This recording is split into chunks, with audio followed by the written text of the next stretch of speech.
Is there a way to know if a clog is too serious for a plunger? Start by checking the water behavior and the progress of repeated correct plunging. If the basin fills slowly and each firm, consecutive plunge produces movement and gradually lowers the water level, the clog is likely within reach of a plunger. Use a flange plunger for toilets and a cup plunger for sinks and tubs. Create a tight seal around the drain and plunge with steady, forceful strokes for at least 30 seconds to 1 minute before checking results. If plunging produces no movement, trap the drain by filling with some water to engage pressure transfer and try again, because dry plunging is less effective.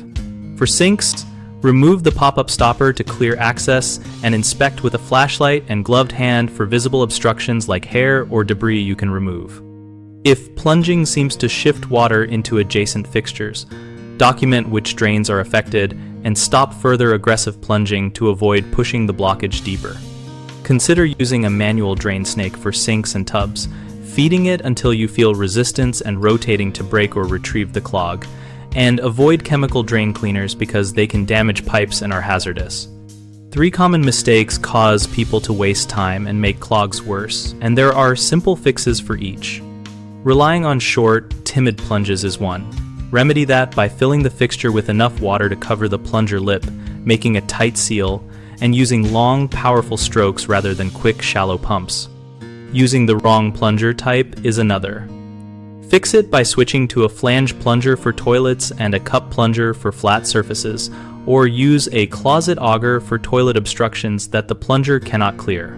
Finally, repeatedly using caustic chemical cleaners is a frequent error. Stop that behavior, flush the system thoroughly, and switch to mechanical methods like a snake or call a professional if the clog resists mechanical clearing. BigHomeProjects.com connects homeowners with local contractors and helps contractors find work by listing project needs and bids in one place. We also host a discussion community where users share real experiences, troubleshooting tips, and referrals that help you decide whether to keep trying DIY methods or call a pro.